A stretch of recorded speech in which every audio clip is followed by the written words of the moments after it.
One gang. Nothing would move without us allowing it to happen. That is the voice. That is the voice right there.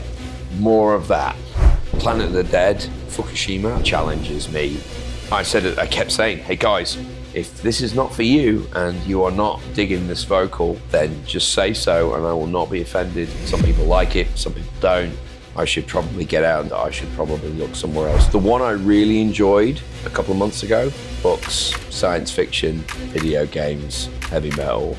You either want to be playing a game where you can basically immerse yourself in the games, although a lot of people are kind of a bit more polarized about those. He was into prog, so he liked Pink Floyd, he liked Jethro Tull. In the early 90s, when I was a teenager at school, it was all Limp Bizkit, it was all Korn, Linkin Park, Papa Roach. It was the weirdest mix, which was disappointing. Onima by Tool, City by Strapping Young Lad, Sane Sucked by Rammstein. And I think there was a Dream Theater album in there as well. The Church of Metal is a lot broader than I first give it credit for.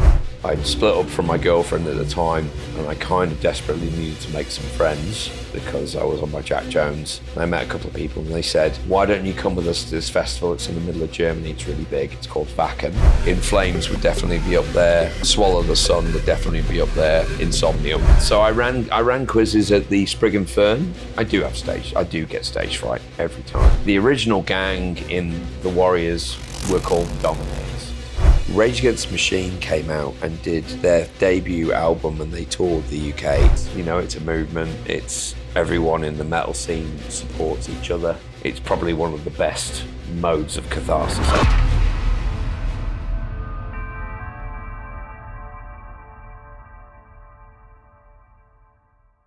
Welcome to the podcast and thanks for welcoming me in your home. You are most welcome. Who is Mark? Who is Mark?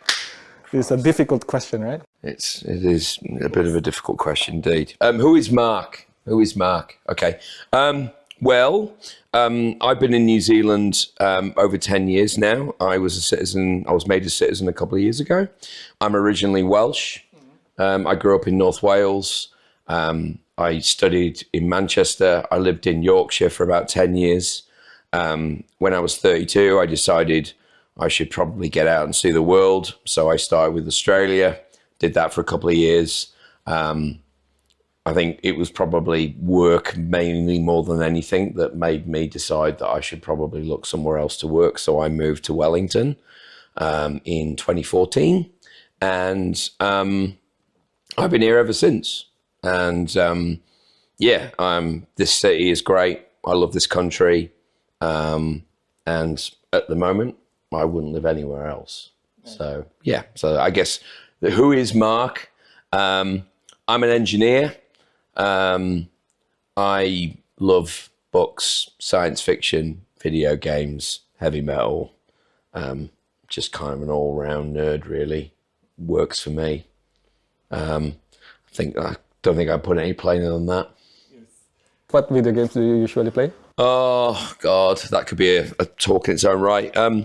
I used to have a ZX Spectrum when I was a kid, and that was where I first learned to love computer games. So I went way back. Like a lot of when I'm on stage with Fukushima or Planet of the Dead, I'm normally wearing a T-shirt which is some obscure reference to an old ZX Spectrum or Commodore 64 computer game I used to play.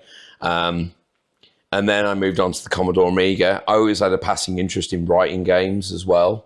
So I used to try and do the homebrew type kits where you'd get a magazine like a Your Sinclair or, Amiga format.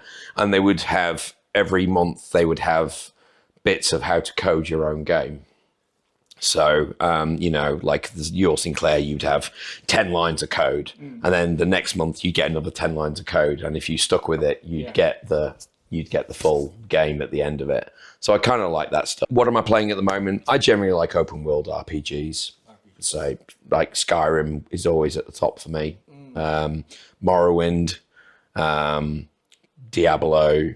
At the moment, I'm replaying Assassin's Creed. It's a little bit of a guilty pleasure. I kind of like the pirate one. So I'm kind of playing Black Flag at the moment. I'll probably pick up the new one, the Japan one when it comes out. So I'm kind of like, I like anything with a good story.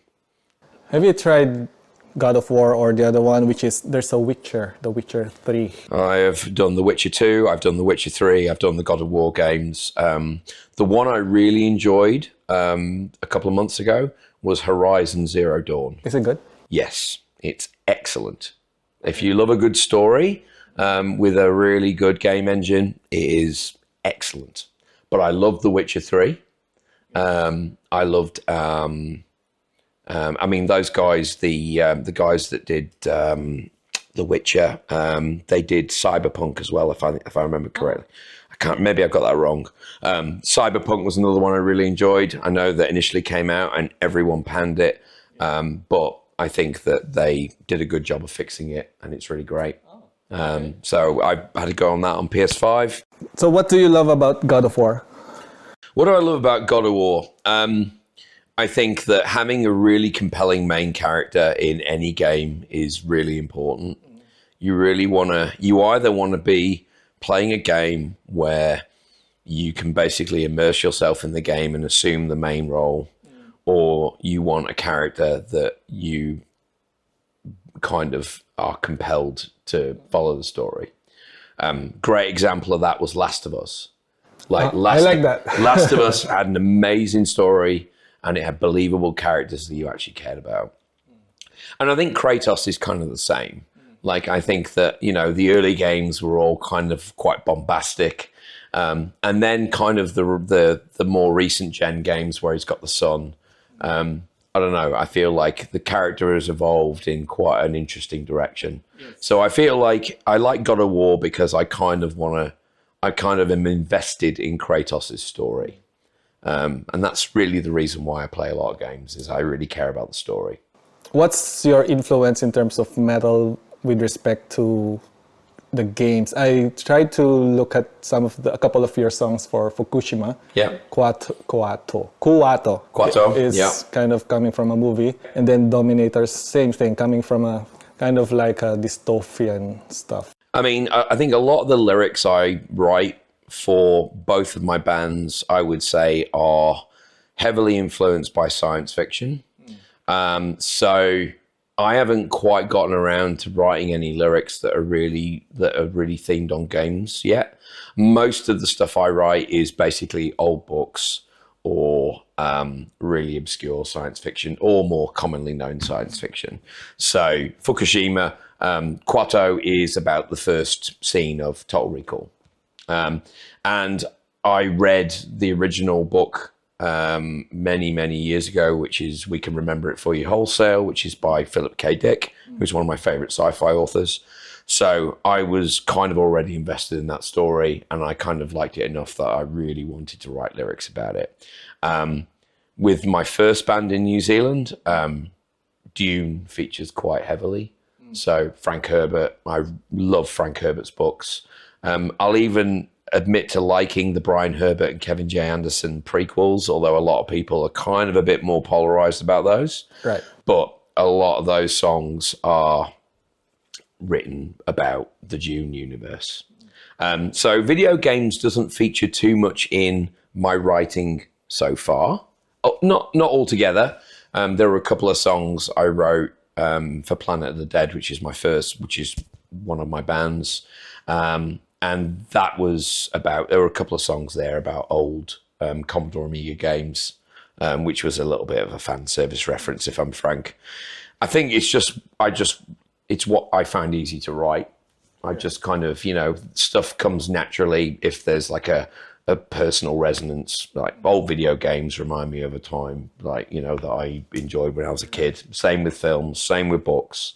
So I find it's easy to write lyrics or poetry that evolves into lyrics from that kind of source material. If we are going to step back, when was the first time you remember that you were introduced with heavy metal or music in general? I reckon I was definitely a young kid when I probably got introduced to music. The first memories I have of music is basically what my dad used to put on his turntable. So he was into prog, So he liked Pink Floyd, he liked Jethro Tull. He was into stuff like Supertramp and Dire Straits, which isn't prog, but maybe Rush.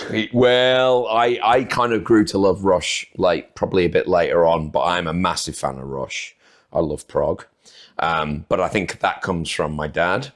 So he was visiting recently with my mum, and we played some Pink Floyd, and we played a few bits and pieces from the collection there. So that was probably music in general. And then metal, I think, probably came to me probably when I was in my teens. So in the early 90s, when I was a teenager at school, a lot of people used to do the whole mixtape thing. Mixtapes would fly around schoolyards, and if you're lucky, you'd get hold of one. I think I kind of started with probably alternative music. So I had friends who were into the Smashing Pumpkins, Pearl Jam, Nirvana. They were the grunge era. Grunge. It was grunge era, like 92, 93, 94, Soundgarden. And I'd get like mixtapes from friends, and they were like, "Oh, here's the new, I don't know, here's Siamese Dream, or here's Gish, or here's I think I got a copy of 10," and they would always stick extra stuff at the end. Yeah.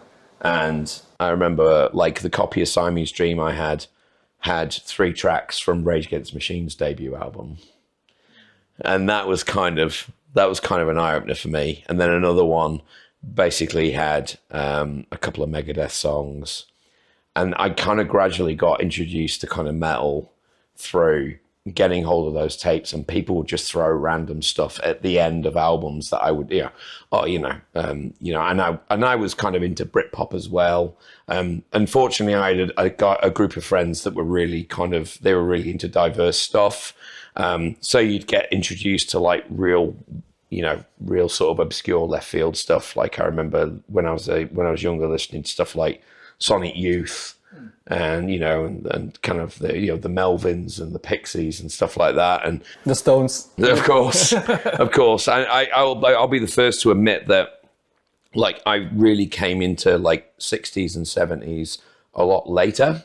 I was kind of a product of my time, I guess. When I was in school, I was listening to what a lot of other people were listening to, but I also kind of liked it, and I kind of had to go back, and like when I was probably nearer to my 30s or my 40s, that's when I kind of went back and really dug into kind of like, pre-80s type music. But on metal, I guess my journey was, I kind of got introduced to it in my teens.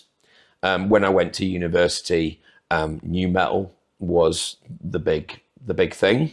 So it was all, Limp Bizkit, it was all Korn, Linkin Park, Papa Roach, which was fine. But in my first year of university, I joined a prog band, and they gave me 3 or 4 CDs to listen to. One, it was the weirdest mix. One was Onima by Tool. Another one was City by Strapping Young Lad. Another one was Sehnsucht by Rammstein. And I think there was a Dream Theater album in there as well, because the guitarist really loved Dream Theater, so it might have been Metropolis or something like that. And I think that was one of the real points. It was kind of a keystone moment where I kind of realized that the church of metal is a lot broader than I first give it credit for. I would say it was quite narrow when I was younger, and I was probably more into like alternative and grunge, and maybe I was still listening to a bit of new wave and stuff like that. But then when I was at university, I kind of got exposed to quite a broader sort of range of metal. And then I guess the other moment was really my first European heavy metal festival, which was in my mid-20s.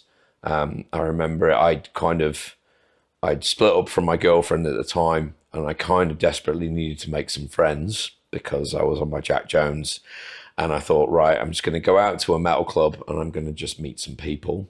And I met a couple of people, and they said, why don't you come with us to this festival? It's in the middle of Germany. It's really big. It's called Wacken. So I did my first Wacken in 2006. And then I realized how broad the Church of Metal really was.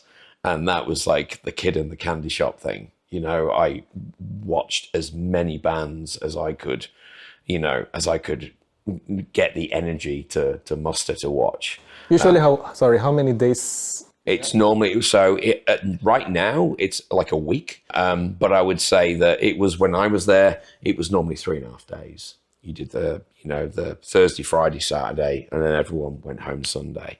And, you know, the Germans love their old school heavy metal. You know, they love the new wave of British heavy metal. But Wacken is a real broad church, and like there are so many different genres of metal that turn up.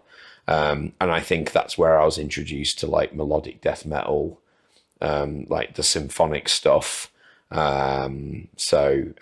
know, like the Stradivarius and the Therian, Insomnium and In Flames was the first time I saw In Flames. Saw that. Was it In back Flames. Yeah. Like, oh, In Flames, that's... Like they're like Scandinavian death metal is really, really big for me. Like if I was listing a top 10, I would say In Flames would definitely be up there. Swallow the Sun would definitely be up there. Insomnium.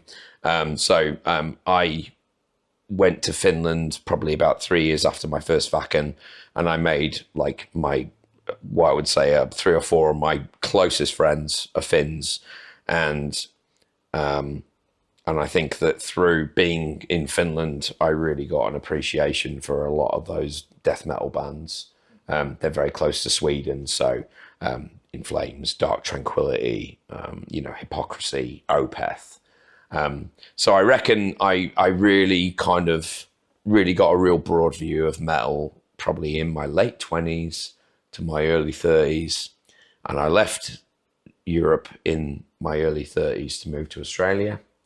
And I think it was fair to say that the music scene was a real change for me.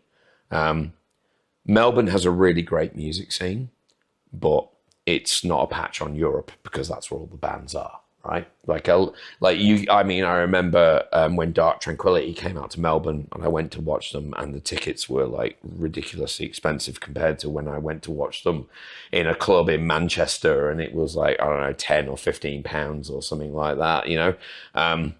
So I think we in Australia and New Zealand, we kind of get less. We obviously get bands, you know. There's not that many bands that make the trip, but when they do, I feel like a lot of people in New Zealand will come out for those bands and will show support and get behind them, which is really great.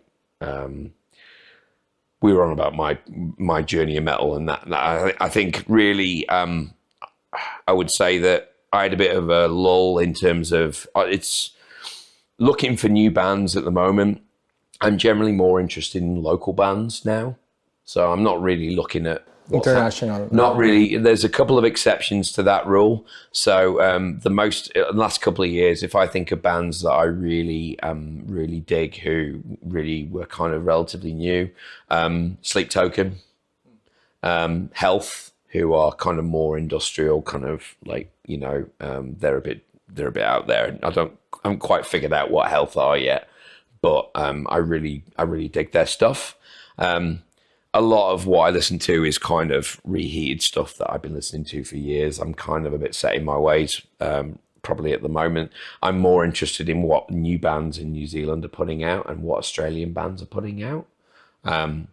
So being in the music scene in Wellington is great because you get to see all those bands kind of on the up as they, you know, they come and do shows and play, you know, do tours and things in the country. And if you're lucky, you get a support act, or, you know, you go down and check them out. And I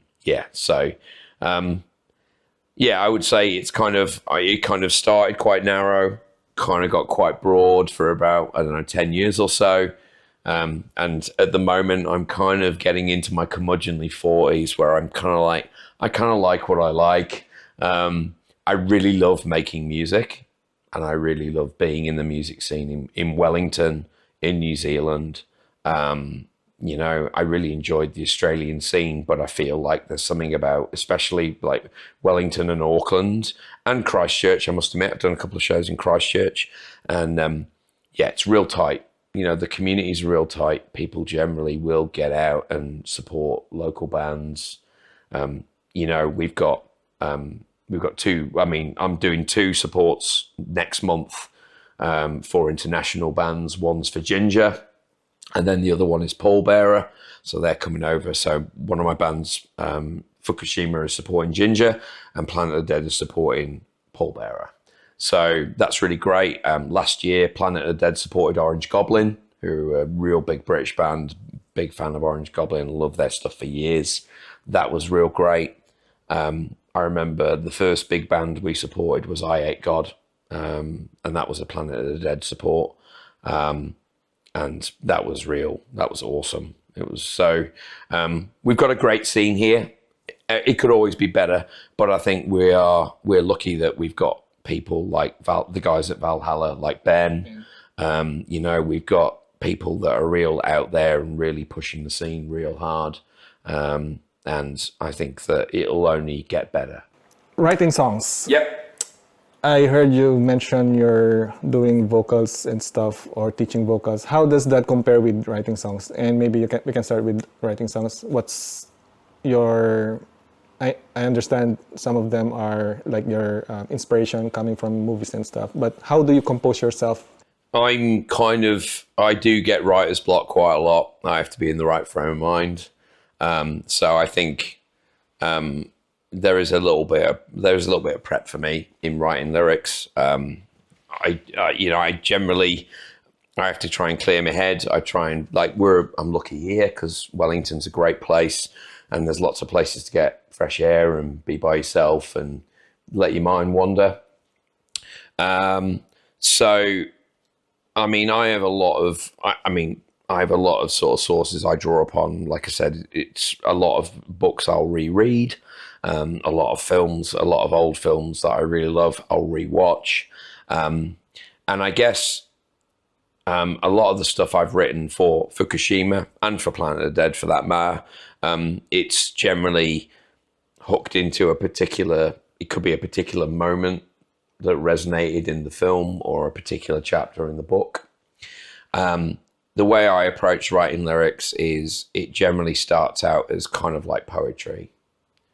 So I'll try and look at a scene in a movie or a chapter in a book with kind of like a different, maybe a little abstract lens. And I'll just kind of write, I'll just let myself write. And it starts out as kind of, a deluge of words. And then I'll read it again and I'll kind of think, okay, need to probably think about the words here. And there'll be some triage, and there'll be kind of some, sharpening of the pencil. There'll be some refinement. And then I'll take that collection of words and I'll go to a practice with either of my bands. And generally what happens is I get given a track and I've got to figure out how to make these words fit. And it doesn't always work. It doesn't always come naturally. I remember the first time I auditioned for FVKVSHIMA, and I hadn't really I'd heard a couple of songs and it was all instrumental. And they're kind of like progressive metal, so the music is quite complex for me anyway. And I'd listened to this song and I thought, right, okay, I had this collection of lyrics, and it was based on the film Akira, which is an anime originally inspired by Otomo Katsuhiro's manga, which has been something that I grew up reading manga, so big fan of a lot of the old school comics, like anything like Otomo Katsuhiro or Shirao Mazumune, so like Appleseed, Tank Police. I'm just trying to think of it now, but I used to read comics. I used to read them until now. You used to. I used to, yeah. Sorry, that's my other half. I will. I think she's probably just figuring out where we are. So I used to read a lot of manga, and that was a particular film that was kind of, okay, I've got some lyrics together. So I thought, okay, I'll have a listen to the song. And I spent probably the best part of probably about a week or two trying to figure out how to fit lyrics to this song. And I had to basically pare back the lyrics quite a bit. And I thought, right, okay, this structure won't quite work, but I'll figure out where the punches are, and I'll look for the syllables, and it ended up coming, like, the words end up coming out quite different, which I actually quite liked. You know, it made it even more kind of abstract. And I like that people, like, one of the things I really liked about my other band Planet is that people actually took an interest in the lyrics. I remember when our second album was reviewed by a fellow in Europe, and he'd actually taken the time to figure out what the references were, and he basically kind of listed out the references and said at the end, did I get them all right? And I did that to write to him and say, bravo.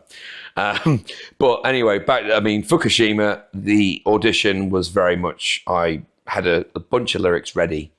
I'd taken time to basically figure out where I thought the lyrics would fit. And then the first practice came and went, and I felt it was a disaster because they had made some changes to a lot of the structure. And when they played it, and of course you're in a practice room, which is really different to like listening to something like with in-ear headphones. You go to a practice room, it sounds different. They've changed some stuff, and it's like, bugger me, this doesn't fit. And I look like a bit of an idiot because I look like I don't know what I'm doing or where I am. Unfortunately, they were really patient with me. And they were like, don't worry about it. Come back.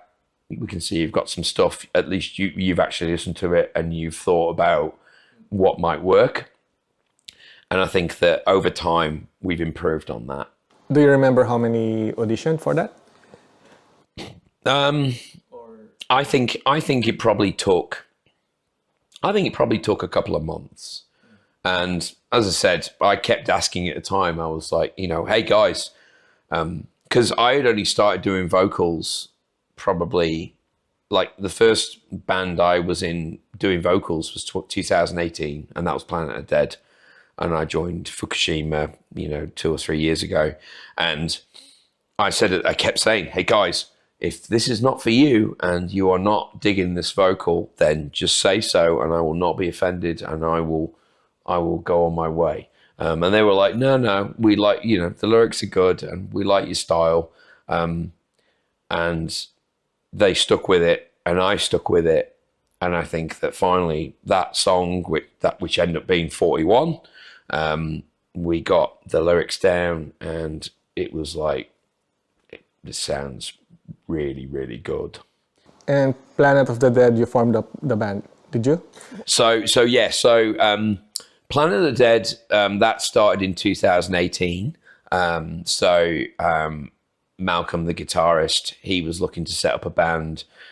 He is really into bands like Sleep, Caius, and also like the kind of the big sort of heavy Electric Wizard, kind of real heavy sort of stoner doom kind of bands, and he really wanted to set up a stoner doom band. So again, at the time, I was a bass player. I wasn't a good bass player. I was a mediocre bass player at best. I'll freely admit it.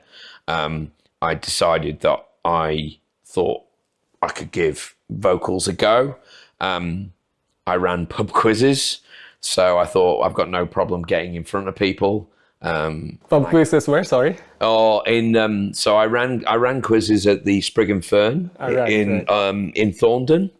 I've been doing that for about 3 years, and I thought, well, I can get in front of people. So I didn't think I had the stage fright problem, which I do have I do get stage fright every time. But I thought I can get up in front of people, and I can make them laugh, and I can be what I lack in talent, I can replace with absolute commitment and conviction. So I thought I'd give vocals a go. And Malcolm was like, come down and let's have a practice. And he'd already got a drummer and he'd already got a bass guitarist, and he'd already written some songs. He wrote a whole bunch of material, and we basically spent, again, it was probably about a couple of weeks, couple of months really, before we landed on the first song of the first Planet of the Dead album, which is The Eternal Void. And that was like, I'd been trying for a while to do this kind of melodic thing, which was kind of okay, but I wasn't super happy with it. That song, we decided we were going to record it, just Malcolm and I, in the Misty Mountain, which is out by Seaview. And I just decided I was just going to scream for it. And Malcolm, when I did the first run of The Eternal Void, which is, I think, all about the White Walkers from Game of Thrones, Malcolm was like, that is the voice. That is the voice right there. More of that. So that was really good, because that was kind of like, that gave me, okay. And I know I'm looking back, the vocal, so I've had some feedback from some quarters that it's Captain Caveman. It is, but don't really care. I really enjoyed doing it on stage, and enough people seem to be okay with it that they'll buy a ticket and they'll come and watch, or they'll stick around for us as support acts for a bigger band. So Planet of the Dead is still going, and we're still writing music. As I said, we've got a show in March, and that is more like Doom. So it's more like Electric Wizard, and, and it's kind of like Sleep, and, sort of really slow, heavy, with a bit of groove to it. Whereas Fukushima is more technical, it's more progressive. Fukushima kind of challenges me because I do clean vocals, which I never really did in Planet of the Dead. And that's not to say I wouldn't in future. But the guys in Fukushima were like, we really want you to try doing some clean stuff and some screams and stuff like that. And I think that really helped with my range. Were you the one in Dominator, the clean voice? Were you the one as well? Oh, okay. All the lyrics in Dominator were me. And who's the other guy talking like in the background? So that's from so Dominator is basically set on The Warriors, right? Which was 1979, and it was a film which Walter Hill did, and it was based on a book by Sol Ulrich, which was kind of brutal. So the original gang in The Warriors were called the Dominators. So that's why the song is called Dominator. So that's a reference back to the original book. But it's really more centered around the film. So the themes that I really liked from the film, so the guy speaking is Cyrus. It's the guy that tries to bring all the gangs together. One gang. Nothing would move without us allowing it to happen. So it's basically the story of this guy. Well, it's this gang who basically travel to the Bronx at the request of this bigger gang who are basically trying to unify all the gangs in New York. Right? If you haven't seen it, I don't want to spoil it, but it's a great story. Okay. So the guy Cyrus, he's kind of this Messiah type character, and everyone is basically cheering his words. And then one of their members shoots Cyrus and blames this gang called the Warriors, who have to try and get back to their home, which is Coney Island. So the snippets in Dominator are Cyrus. Right. It's that guy, because for me, that was one of the real standout moments of the film. This guy trying to basically unify all these kind of roaming nomadic kind of tribes into like one sort of unified collective. So we used the lyrics. We used his spoken word in those quiet sections in between my lyrics. How do you separate yourself now when you're playing with the Planet of the Dead and Fukushima to make sure you're not kind of like, now you're sounding like Fukushima versus you're in Planet of the Dead and vice versa? Yeah, and I don't think I actually consciously do that. I feel like there's parts of what I do in Fukushima and people will be like, yeah, that's the guy from Planet of the Dead. And I don't really mind that. I feel like I've got a vocal style which is kind of me. Some people like it, some people don't, but I feel comfortable doing it. I think with Fukushima, because I've been doing more clean vocals and more low-end stuff. You don't do clean vocals in the other band? Not yet. That's not to say I won't. But like certainly in Fukushima was where I started doing screams. So I really high-end, really pitchy screams. And now I'm bringing that into Planet of the Dead. So in our new songs that we're writing at the moment, there is definitely a lot more screaming. And I would say my screaming style, like I would say my influences would probably be kind of like Iron Monkey, which is really, barely discernible, just real, just real high-end pitchy, but I kind of really vibe it. I wouldn't write a whole song with that kind of vocal. I just think I like to use it to kind of punctuate certain parts. So in Kuato, I think there is a section after there's kind of a clean vocal spoken part, and then there's a real screamed part before again it goes into like a clean kind of phased kind of vocal. So I try and use it to punctuate rather than just be like songs which are just end to end, just like screaming. I couldn't do that even if I wanted to. I'm trying to learn better ways to be a vocalist and really focus on vocal health this year. So I remember last year both bands played Koopa Duper, which is one of our Wellington festivals, back to back. So I played with Fukushima on Saturday, Planet of the Dead Sunday, and that was a great weekend. I had an awesome time, but my voice on the Monday it suffered. I haven't had vocal training. That is something this year I'm going to work on. I would like to learn I feel like I'm getting better at breathing. One of the things I did pick up last year was the Zen of Screaming.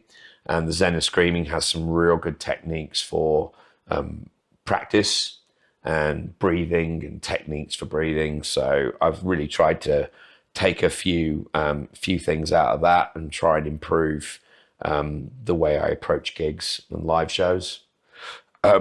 Recording generally isn't an issue. Like Fukushima, we record everything ourselves. Where is that, a studio somewhere? So the guitarist, he has his own studio at his place out in Wainuiomata. He has a real keen ear. So everyone in Fukushima, they're all kind of experts in their craft. They all have a real keen ear, and they can all discern really what they want and what they don't want. I'm probably the outlier because I don't have a very good ear. I just think that sounds good, or it's like drinking wine.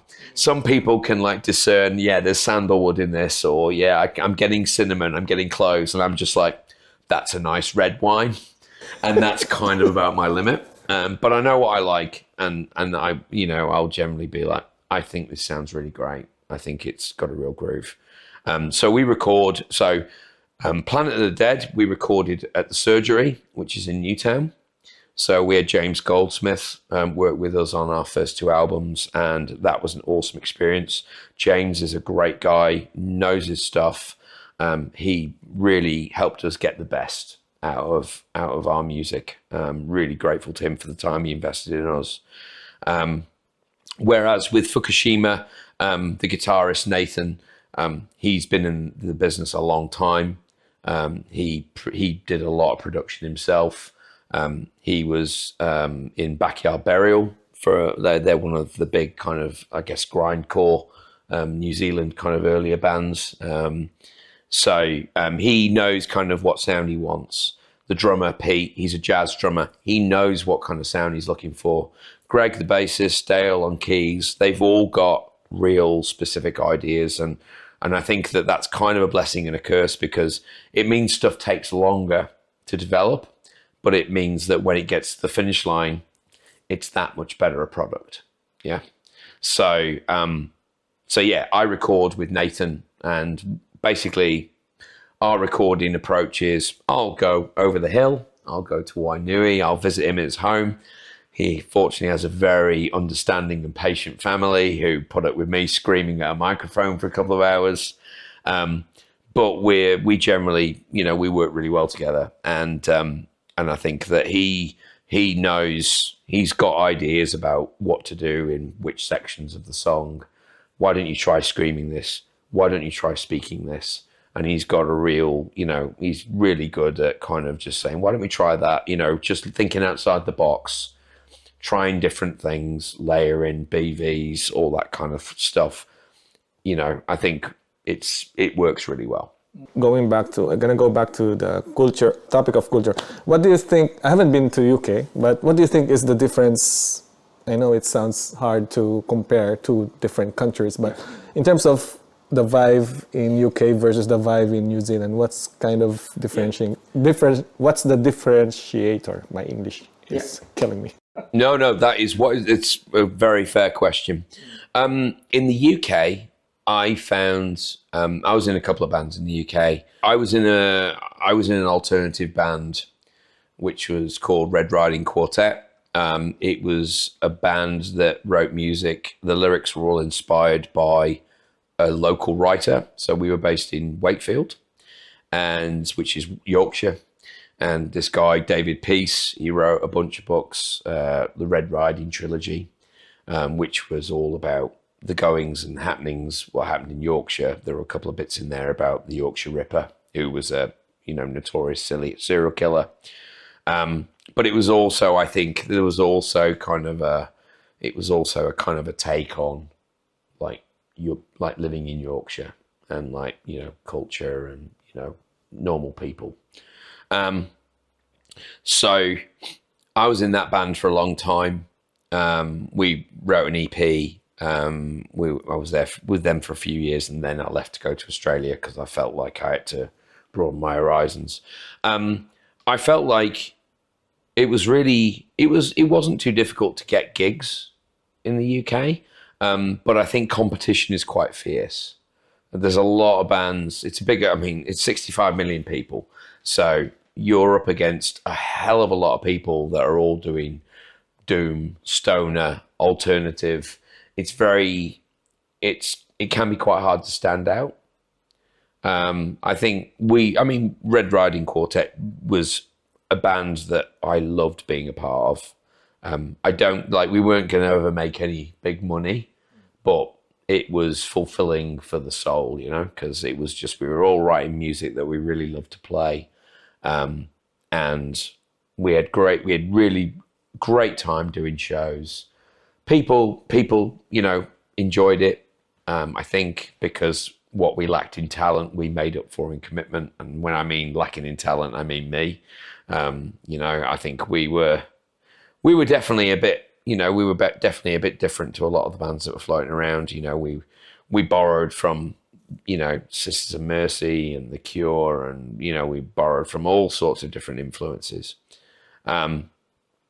So I think in terms of the differences between the UK and New Zealand, I think the scene here being smaller, I found it's actually a really good place to kind of grow. Even though you're not playing to as many people, the scene is really supportive, and people really get behind local bands. And I think that the bands themselves are actually, everybody's supporting everybody. Like I remember with Planet, I know you've interviewed Steve Francis. Steve was really, really supportive when we were trying to figure out, what's the best way to tour? How do we get buzz about, how do we get people to hear our music? Steve was willing to basically come and have a cup of coffee and talk to us about what he'd done with Bullet Belt, who can help us if we want to get some PR because we've got an album coming out in 3 months. How do we go about arranging a tour? Who do we reach out to? How do we, and I learned a hell of a lot from Steve. He's a completely open book. Yeah. And I really appreciated him taking the time to talk with us. And I think that Ben, you've interviewed Ben from Valhalla. He's another one. You know, Ben will see local bands that are really trying to, you know, make an impact, and he's really out there looking to give bands those opportunities. You know, like I would never have imagined at the beginning of this year, if you told me that we were going to be supporting Ginger, I would have been like, forget it. There was so much noise about that gig, and I really thought that there would be other bands that, you know, would get that support. So for us to get it was amazing, and that's just Ben. You know, Ben is just a mainstay in the Wellington music scene, and I think that we are the richer for him being there. Did you hear about the news, like those noise, what you call that? The noise complaints. Complaints. Yeah, yeah, I did hear about that.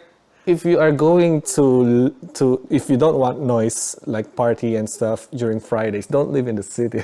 I feel like go somewhere farther than. I couldn't agree more. I lived on Courtney Place for 4 years before we moved here, and I accepted that it was going to be noisy, and there'll be times at 1 a.m. where revelers would still be doing their thing, and you know what? You accept it and you get on with it, and you get a set of earplugs and you move on with your life.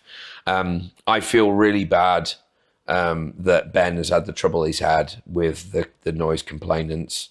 You know, I think you're right. You know, if you're going to live in or around Cuba, you know, if it wasn't going to be Valhalla, it would be something else. Yeah. They're not the only music venue on the block. Yeah.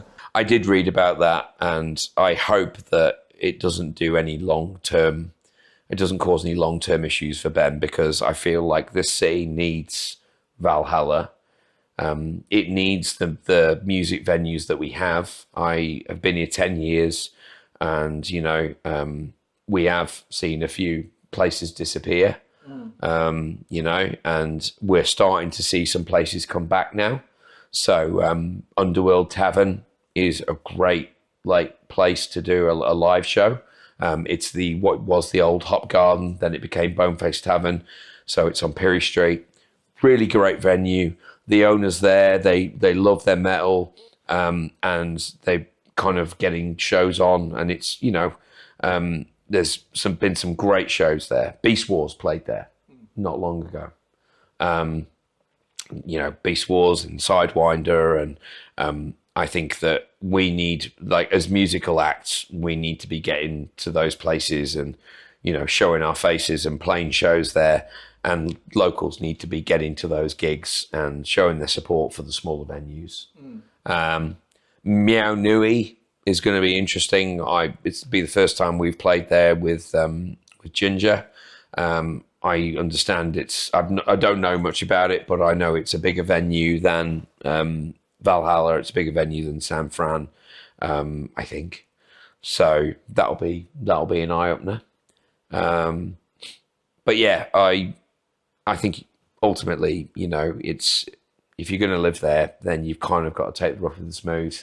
And I think it's a shame that people can't figure it out and just kind of work around it, because, you know, you're in the city centre, you know, you're in TRO, so, you know, life sucks, get a helmet, you know, deal with it. Right. Are you looking at releasing a full-length album and then doing some tour around New Zealand? I mean, we've got a busy couple of months.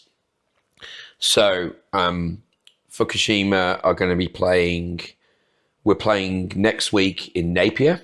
So we had a great start to the year. We played Twisted Frequency.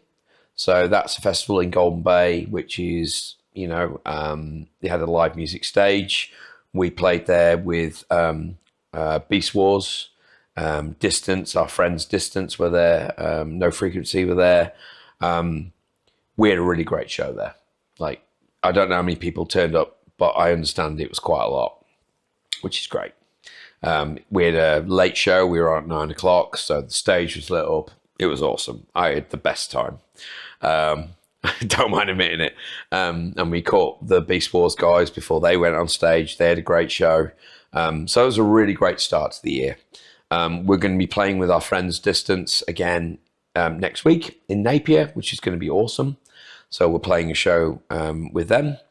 We're playing with Ginger first week of March. We are playing with, I believe, the Rising Tide. We're doing a couple of shows with those guys. So they've got an album out. And I believe we're doing a show in Palmerston North, and we're doing a Wellington show with them on the 28th. I think the Palmy show is the 21st. I'm playing a show with Paul Bearer and Planet of the Dead on the 20th. And then Fukushima are going to be playing Koopa Doopa. You're going to be busy. So we'll be busy. This month's busy. We're working on new material. I've just seen a video for our third single, I guess, that's coming out soon. The guitarist is working on putting the final touches to that before we get it mastered. We've got a video that's coming out, a lyric video, which is kind of like you would have seen Quatto and Dominator. So we've got a video coming for that, which is looking really good. Our plan is I'd love to get some vinyl pressed. So I'd like to get 7 or 8 songs, even 3 or 4 that we could just get an EP, like a 10-inch vinyl or something. So that's going to be our plan, I think. We're going to basically work on getting a couple more singles out, and then we're going to go hard for recording 3 or 4 tracks so that we can get some media. Do we have someone who pressed vinyl here? Or? Yeah, so I've had two albums previously, which are in that shelf there, which were with Planet of the Dead. The first one was pressed with Holiday Records in Auckland. They were up in Auckland. Really, really great product for us. We had a great, we had some real great kind of pre-stuff where they would send us videos of stuff being pressed and the molds and all that kind of stuff, and the color vinyl being made, and we would just basically share that shit, get it on the socials and stuff, because it's great buzz. It's great kind of, it's great kind of for anticipation, for building a bit of interest. So we did that for the first album. The second album, we went to a place in Europe, in the Netherlands, called Deep Grooves. So they were ultimately a bit cheaper than getting it made here in New Zealand, but the downside was it had to all be shipped from the Netherlands, and there were delays, and I think we got our vinyl probably a couple of months late, which was kind of disappointing. We had kind of arranged like a PR campaign, and the idea was it was going to culminate in the vinyl being released. So the idea was we'd have the vinyl, and the last single would come out, and we'd start shipping the vinyl, and we'd take pre-orders. And that's what we took, pre-orders, but the vinyl was probably about a month to 2 months late, which was disappointing. But the quality of the vinyl was really good. So I think there are options. I think in New Zealand, Holiday is probably the best. And I think you might pay a little more, but it's in New Zealand. It's New Zealand made. Logistics-wise, it's easier. I think so. Depending on probably what they prefer. Yeah. So I think if we were going to do a vinyl, I think we'd probably start with Holiday and see what they could do. And then maybe we'd look at a couple of options just to price match. But I don't know. I think I've been really pleased with the stuff that we got from Holiday. The first album was really great. So I think that's what we'd probably do. When it comes to music, what is one song you can listen, or you would listen to 24 hours probably, that is not metal? What song could I listen to 24 hours that's not metal? I reduced the time. It used to be like 40 hours, but that's so hard. Yeah. I'm going to, if you don't mind, I'm going to extend that to an album. So I listen to a lot of soundtracks. I listen to a lot of like video game soundtracks. I listen to a lot of movie soundtracks. If I was going to look at my Spotify probably year on year and figure out what's the thing you've listened to the most, it's probably the video game soundtrack to Deus Ex, which is an old kind of stealth type adventure RPG, futuristic type, that kind of game. So Deus Ex, Human Revolution, Deus Ex Mankind Divided, the Skyrim soundtrack, No Man's Sky. So I had that on when you arrived. So that's by a band called 65 Days of Static, who are a UK band. So it's very, very, atmospheric. It's an instrumental. I can listen to that stuff again and again. In terms of like actual bands, what would I say was in my kind of listen to again and again bracket?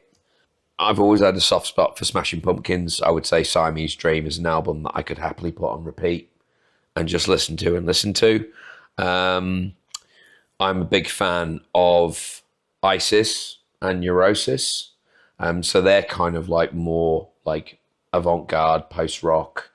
So Times of Grace by Neurosis, Panopticon by Isis. Those are definitely two bands that those albums are very dear to me. So I would say I definitely listen to a lot of that. Young Teen by Mogwai. Love that record. They're from Scotland. They're again post-rock. So it's generally anything that has like an undercurrent of atmosphere. And, so that's really where I kind of gravitate to on stuff that I really listen to. Stuff like that helps me think. I listen to it while I'm at work. It just stuff I can put them in the background and it gets the grey matter moving, What do you usually do at work? I'm an electrical engineer. I do electrical design for substations. So I'm reasonably senior in my organization, and I kind of do a bit of leading teams and coaching and developing young engineers. A lot of the work that I do is it's kind of review and verification. So it kind of requires you to kind of shut yourself away and, just think. And I find that having a soundtrack in the background just helps me think. Like today I was listening to the Gladiator soundtrack. Gladiator, movie Gladiator. The movie, yeah, exactly. Movie Gladiator, yeah. The Usual Suspects. I love that soundtrack. I can't find it anywhere on vinyl, and it vexes me. But John Ottman's soundtrack to the Usual Suspects is fantastic, and I love it. And it's something that I can happily listen to on repeat. The Dune soundtracks, the new Dune films. So Hans Zimmer did a great job with those. I mean, anything by Hans Zimmer is fantastic.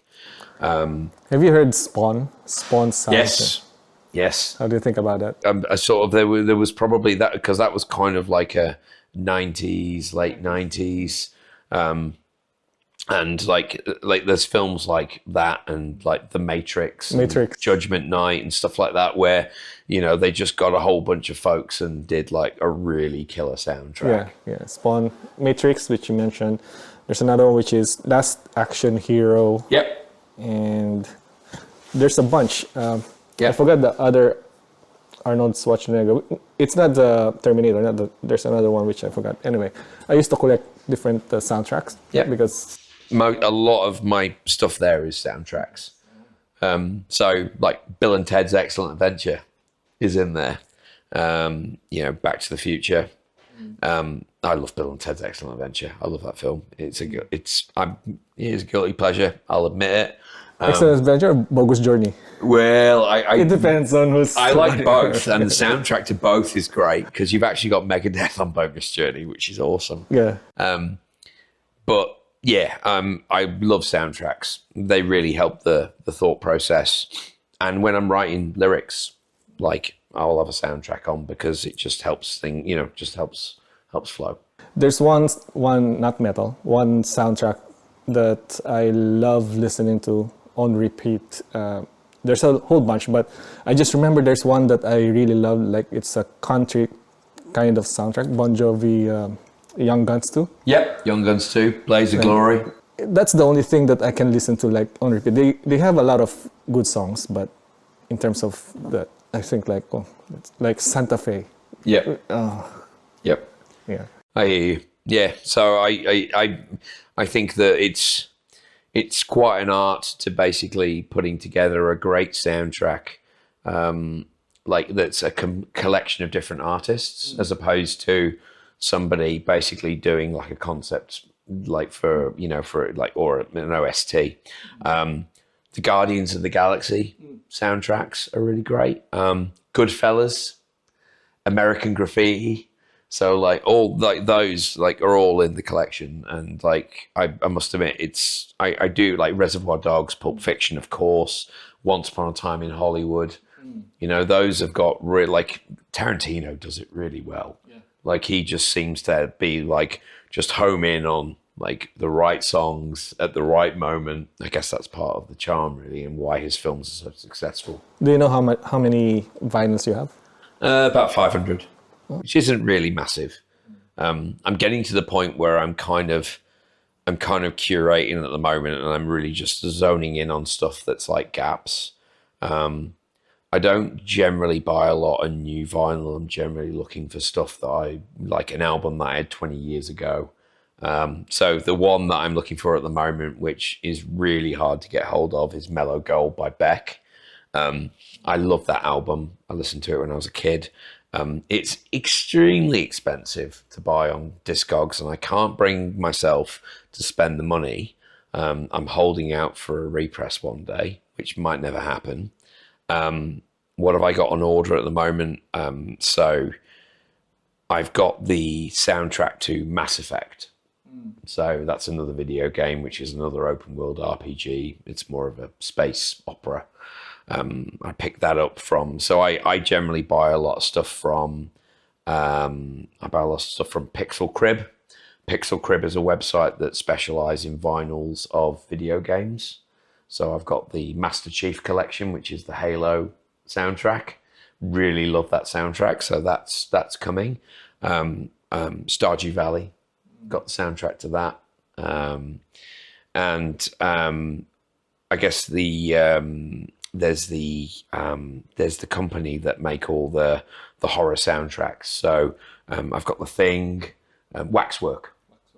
So Waxwork do presses of Dawn of the Dead's in there, the John Carpenter, Escape from New York, Big Trouble in Little China. Resident Evil, do you have? What, Resident Evil? Yeah. I don't know if I have the Resident Evil soundtrack, I don't think, but I would like the Silent Hill soundtrack. Oh, okay. Like, so Silent Hill 2, I think I'll probably pick that up at some point. Resident Evil, if we're talking about the movie or the game? Movie. The movie. I actually really liked Resident Evil. I know that there was a lot of bad noise about it, but I don't know. I really enjoyed it. I thought it was a really fun film.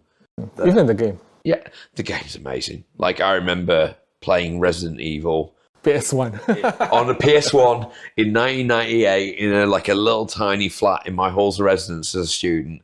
I'd been able to borrow this PS1 for the weekend, and I think I had Final Fantasy VII and I had Resident Evil 2, and it was just like Resident Evil 2 was just like, and it's got that kind of like tank control, so you're kind of like, you know, it's not like the new ones where you can just turn around and like, you know, you've kind of got to do the whole laborious turn thing while like somebody, I don't know, like the Konami guys just had that right. Have you played the Parasite Eve? I heard they're gonna come up with the latest Parasite Eve. I'm not sure if you've heard that. I do know the game, I've not played it. Okay. Konami, there's another one with Kojima. Kojima, what's that? Hideo Kojima. Yeah, Hideo Kojima. Yeah. I was a big fan of Metal Gear Solid was Kojima, right? Yeah. And the Evil Below, I think that was Hideo Kojima. He is a master of suspense. Yeah. So I like playing his games like Metal Gear, like all the versions from PS1 and play up to PS. I think that's PS3. Yes. I'm not precious about the old stuff. I will play, even if the graphics are, you know, last gen or last gen. I don't care. First person, and then you can see the pixels. Yeah. Like, oh, that's pixelated. Don't care. Love it. Reminds me of a time when I enjoyed playing video games. So not that I don't now. I still do. But yeah. I remember playing some of the Resident Evil before I am awake until 5 a.m. Yep. And then my dad would come out, you haven't slept yet. No, I'm trying to finish this. I couldn't kill the boss fight. Just one more thing. One more thing. Yeah, like I had that with Morrowind. I remember playing Morrowind till the wee hours, and it would just be like, oh, just one more side quest. Yeah, yeah. You know? Yeah, I'm curious. How do you play everything? Like, do you have like a list of this should be playing now? Like, there's a friend. I used to have a friend back in Philippines. He's got massive number of tapes, cassette tapes back then, and then he's got this like a list of different of all his tapes, and in a bowl, and then he will pick up whatever the Discogs. Yeah. So I use Discogs. Okay. So Discogs I've been keeping ever since I started collecting vinyl records, which actually isn't that long ago. I started using Discogs to keep track of what I bought, because I'm a sucker for basically getting wasted and then buying a vinyl thinking, I love this vinyl, I haven't got it, I really want it. And then I find that I've already got a copy, and then it turns up and I'm like, oh, I did that thing again. So I really need to keep track of what I've bought. Like I've still got a second copy of the Chernobyl OST, the HBO TV show, which I'd completely forgotten I'd already bought and was just delayed somewhere, like shipped, but got stuck somewhere and then turned up. And both of them kind of turned up within a couple of days of each other, which was kind of annoying. But I've gotten better at that now with Discogs. It's that moment, right? I have 2 copies of Hardwired to Self-Destruct by Metallica. Like, it's kind of obvious, like, I haven't listened to it yet. Yeah. And then said, oh, okay, I need to listen to it now. There is an anniversary copy in that shelf of Definitely Maybe by Oasis. It's the bubblegum pink and white one, and it's still in the cellophane. And I'm like, you know, I thought that I'd gone past this. Yeah. I thought that I was now a better citizen and I was actually buying responsibly. And it's like, no, you still are occasionally liable to screw up. These are puzzles? Yep. You enjoyed puzzles? Yeah, no, I mean, board games, puzzles. We both like puzzles. The board games, I went through a spate of buying a whole bunch of board games when I was in Australia about 10 years ago. I've got a couple of people who I occasionally play games with from time to time, like the bigger ones that take the full day to play, you know, like Rebellion, the Star Wars one there, Eclipse, Through the Ages. I think there's Twilight Struggle, which is like a game based on the Cold War. Like those games take all day. So you need like a lot of beer and you need to watch a video to remind you of the rules. Do you have something like when you start something like the puzzle, you want to finish it until... Yep. Okay. Yeah, we generally don't. We won't start a puzzle. We won't start a puzzle with the intent that we won't finish it. In fact, the only time we did that was when we bought this house, because we were like, well, we've got to pack up, and you know, and we've got one of those mats so that you can roll it up and keep it. But puzzles it's just kind of a way to do something that doesn't require too much thought and just allows you to kind of dissipate, you know, and not, you know, just get home, you put a couple of puzzle pieces in and have a beer, and it's just a way to relieve stress. How do you separate yourself now from your work, given you're an engineer and then you're doing music, and you're not worrying about like, oh, I have a project today, and now, but the problem is I have to finish maybe a recording or something like that. I've been pretty good when it comes to music. I'm pretty good at separating music from work, real life from work. I'm working on it. I can work quite long hours sometimes, and that's on me. That's not on anyone else but me. I like my job. It kind of, you know, I like learning new things. I like exciting problems to solve and projects. And as a result, I find that sometimes I work more than I should. I think when we were in the pandemic, that was a real tricky time because the line between work and life kind of blurred a lot. I found that I would start work at 7 or 8, and I would work through, and I would lose track of time, and I'd be like, oh, it's 7 p.m. I've just worked like nearly a 12-hour day. So when we came out of lockdown, I think I was really conscious to kind of instill a work-life divide. So I go to the office. I'm in the office 5 days a week. I don't work from home. The reason I don't work from home is home is not a workplace. Home is kind of like my place to do my own thing, play board games, do puzzles, listen to records. That's what I do at home. I don't work. So I do try the best I can to keep the two separate. And I like being in the office. I like biking to work. The commute. Oh, you bike? Yeah, I bike to work. I mean, the commute is easy. You know, I like being in that office with those people. I really enjoy my work. You know, the culture is great. We have interesting problems to solve. It's just we all work hard, and we work probably.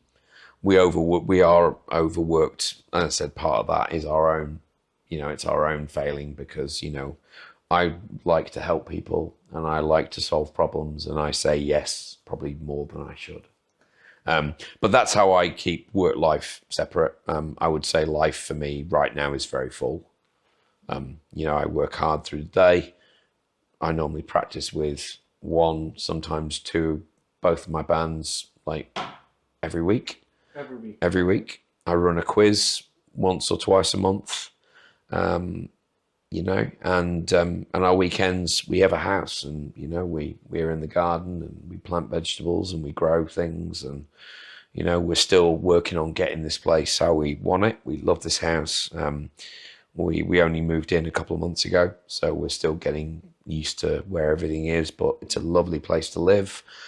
We are lucky to have great neighbours, so it's, you know, there's a lot happening, but it's good. Do you have metalhead workmates? I had a number of folks when I was in my last job. A lot of folks would come to see shows, right. And I see those folks occasionally when we play shows. And there's a few folks in my current job who have said, "I'd like to come and see you." I always say, "Cuba Duper. Come and see us at Cuba Duper. Cost you nothing. You know, it's a nice day in the city." One of the things that Wellington does really well is good street festivals. You know, is it at Valhalla as well? Yeah, in the parking lot. Yeah, well, there's two. There's the indoors and there's the parking lot. So there'll be the parking lot stage, and then there'll be a stage indoors. Inside. Yeah. So how does that work? Like inside, someone's playing, and then outside? They stage it. So someone will play outside, someone will play inside, so people can move between the stages. We played last year, and I think we got shut down by the police because there were too many people, I think, at the venue. I think it was just literally, there were too many people, and the police couldn't keep tabs on what was going on. So I think they just decided, we're just going to shut the doors, which was a shame because we had a whole bunch of people that were coming to see Fukushima, and they couldn't get in because the police had closed. Is it like super jam-packed? Yeah. I haven't been to Cuba Dupa. What's the vibe? Oh, it's a real melting pot of stuff. So there are live bands, DJs, a lot of DJs, a lot of food trucks. A lot of the local businesses really come out for Cuba Duper. Yeah, it's just a great, I think Shepherd's Rain played there maybe last year or the year before. So there's a Maori stage, and there's a lot of there's a lot of bands will play that stage. Like they just close off a lot of the stages, and they'll have like DJ tents and things set up. It's kind of like there's like the Newtown Festival. So that wasn't long ago, or is coming up real soon. It must be around now if it hasn't been already. Newtown Festival is very much the same. They just set up tents in little, they close streets, and they'll set up stages for bands, and and a lot of the local businesses like the beer, the drinking places, and the likes of the Creeps, Appa's record shop, all those guys, they really get behind, places like Newtown Festival. It's real great, I mean, people were like, I know we had Homegrown up until recently, because I think Homegrown is now they're gonna move. Homegrown was always big for like music, but I think Cuba Duper and the Newtown festivals, and and like, I mean, there's plenty of other stuff. Like there's the Gardens Magic up in Thorndon, and you know the film festival's always great. I remember that. I mean, seen lots of great stuff when NZIFF came around. It's just a city that punches above its weight when it comes to happenings and goings on. Yeah. You Do we have gossips why Homegrown is moving somewhere? Is it because Wellington is drying up? I don't think so. Okay. Well, I don't feel like Wellington is drying out. I feel like Wellington has had kind of a dip, but I do feel like it's starting to pick up. Okay. Like I remember post-COVID how many people were in the streets, and I think that it feels like it's starting to get busier. I think we're still seeing quite slow recovery. But we're moving forward. We're moving forwards, I think. You know, I think I'm going to try not to be political, but I think, you know, the situation with all the ministries and whatnot hasn't helped. I know that the government is really focused on economic regrowth and, you know, trying to basically, you know, trying to recover. But I think a lot of people have struggled here in Wellington because of that. So I don't know. I think that hasn't really helped. I think that Wellington probably would have recovered a lot quicker if we hadn't been dealing with that as well. But I think that the music scene is doing pretty well. We're getting some great international acts. You know, we had some great bands last year. You know, I remember, was it Obituary? I think Obituary came last year. I remember seeing Emperor. That was a real great show in Auckland. Was that Mayhem? Mayhem played, for sure. You know, we've got, we just had God as an Astronaut. They're awesome. We've got, you know, some great stuff happening in March. Yeah, it's gonna keep getting better. I mean, New Zealand is, you know, it's a place that wants to welcome live acts, and I think people are now, more and more bands are starting to get over here and play shows here. So it's great. You were saying you don't want to be political, but metal is sometimes political. Like that's one Metallica. Oh, they're coming here, which is a good thing. Yeah. Are you going? No, I've seen Metallica a few times. The last time I saw Metallica was, I think it was Soundwave in Melbourne. So that was about 10 or 11 years ago. I think I've done my dance with Metallica. I respect them. And, you know, I think that there's a lot of people that love Metallica in this country. But I don't think they're a band I would like rush out to spend $300 on a ticket. Not to mention you got to get to Auckland, which is more expense.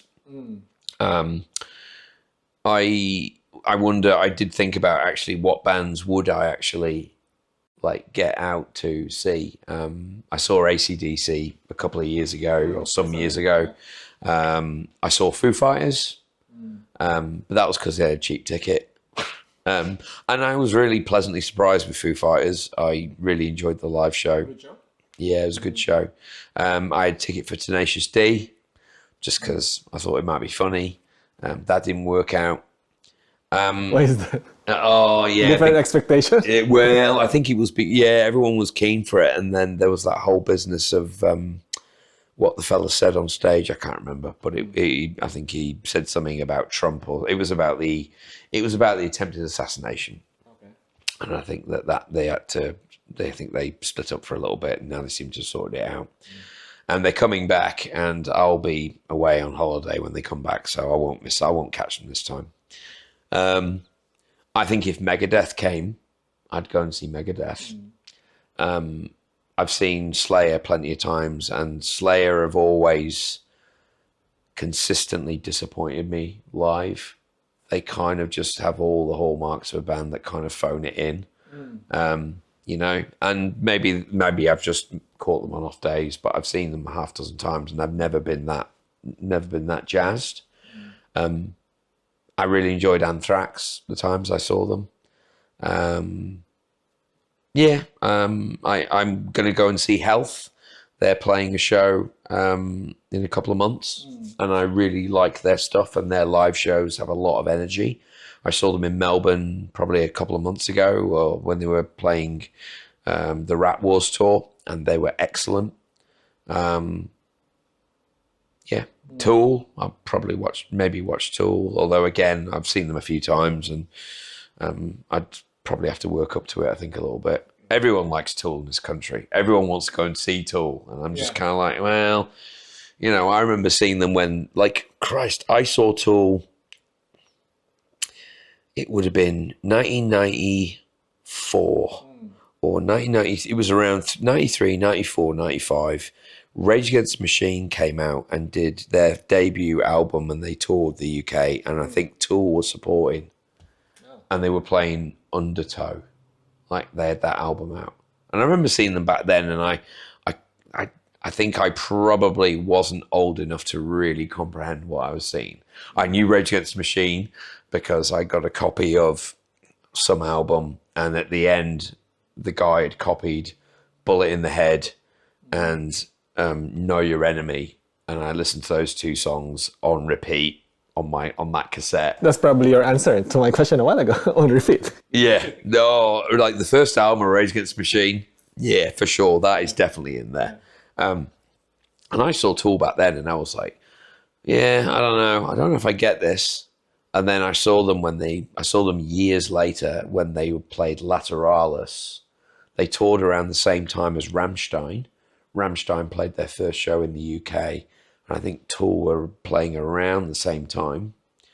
Rammstein cancelled that first show because I believe they were playing like the Astoria, and I think that they brought their flamethrowers and their fireworks. They love doing those acts. Yeah, it's so amazing. Like, it was amazing, but the venue wasn't insured for fire. Right. The venue wasn't insured, and they said you can play a show, but you can't do your pyrotechnics. And the guys at Rammstein were like, "Fuck you, we go home," and they went home.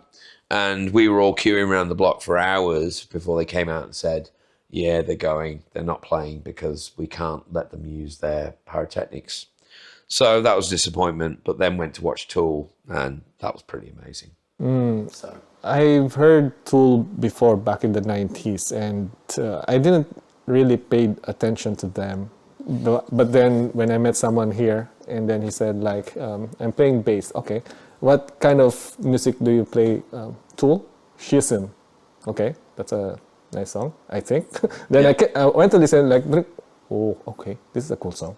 I mean, like, I really dig Tool. Like, Onimo for me will always be the best. But I really dug Lateralis. I really dug 10,000 Days. I've got Fear Inoculum, and I enjoy that. You know, I really dig their stuff. They evolve continuously. They kind of take their time between recording material. But I know there were some legal problems with the last album, so I guess I can understand that. But yeah, no, I dig Tool. But there's not many bands I would actually rather go and see smaller bands. You know, I'm not really. It would have to be a pretty impressive stadium band for me to kind of shell out a couple $100 for a ticket, I think. I haven't. I mean, you're certainly from the UK, but I haven't heard you mention Led Zeppelin. Yeah, as I said earlier, I kind of had to. I came back to older acts, like 70s stuff. It's like backwards, you mean? Yeah, I think it was really when I started going to European festivals, because they would actually get a lot of the, you know, the bigger sort of old school bands. Like I saw Sabbath, I saw Heaven and Hell. Led Zeppelin actually are one of the bands that I haven't seen live. I've seen Robert Plant live, but I haven't seen Led Zepp. I don't know if I'd want to, because I've seen Black Sabbath a number of times, and every time, and you might know they've just released they're doing another tour, Black Sabbath, the last show or whatever it is, and it's going to be Pantera and Metallica and a whole bunch of bands. I heard the price ticket is ridiculous. Yeah. And I do wonder whether it will be, you know, I feel like I'll have seen Black Sabbath better. I remember seeing them at Ozfest in 2001 when they were kind of punching Prime. stuff out then. I mean, I think Prime would have been years prior when I was Before probably that. not even around. But I do love Zeppelin and I do love Deep Purple and I just they're just I had to kind of get a bit older before I could really get an appreciation for that stuff and stuff like I rediscovered Pink Floyd kind of in my late 20s, and Rush, was kind of like my mid 20s when I kind of found Rush and I do love them. I don't know. As I said earlier, I've kind of got set in my ways a little bit with my music, and I kind of gravitate back to,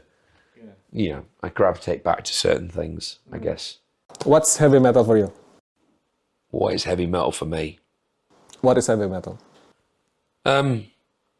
It's many things. I think I've learned over the years how broad it is. So heavy metal there are so many genres and subgenres. That makes it really accessible, whatever generation you come from. So it's many things to many people. Young kids today probably enjoy the metalcore type stuff and you go back a number of generations and people gravitated to different strands of metal. What is heavy metal? I don't know. It's like if I think about here in Wellington and what it means to me, it's a community. It's a movement. It's collaborative. Everyone in the metal scene supports each other. I've never known any different. Like when I used to go to festivals in Europe, when I've played shows with my bands, it's always been a great place to be because everyone is there for everyone else. It's a sense of belonging is what it is. Being, that's probably a little bit soft, but it's, that's how I feel. It's kind of like, I feel like when I go on stage and do shows, it's like, it's probably one of the best modes of catharsis I could probably get. It's like for all the 5 minutes of terror and stage fright before I go on and the worrying through the day and, all the kind of the nervous kind of pacing backwards and forwards and all the rest of it. For the 30, 40, 45 minutes I'm on stage, it's worth it. So it's nice to be a part of the scene here in Wellington. How can we find you? Planet of the Dead and Fukushima are both on Spotify. They're both on YouTube. Planet of the Dead have a couple of vinyl records. We are working on vinyl for Fukushima for sure. I think Fukushima definitely does. We have a pretty good distribution set up where there's one of those websites where you can find the different distribution sources. We're on Apple Music and we're on Spotify and we're on probably on Deezer and all those kind of places. I think the best place to start, we're on Facebook, we're on Insta, we're on Spotify, we're on YouTube. I would start there. Just put Fukushima band. Fukushima, but the U's with the V's. Who came up with that idea? I think that was probably, I'm going to say that was Pete's idea. Who's the drummer? Pete said, we spent a long time trying to figure out a band name. We went through many different ideas, and I think we settled on that. And I think that Pete had the idea that we stylize it and use V's instead of U's. And I think it looks pretty cool, like on a t-shirt, on a logo. I think it looks pretty rad. And yeah, I don't know. We all just kind of agreed, okay, let's go with this and see if people dig it. And people seem to dig it. But yeah, I would say the usual online haunts, we are there. I think for Fukushima, we have some good music videos. We've got all our stuff is on Spotify. Planet of the Dead have got some music videos, some live stuff.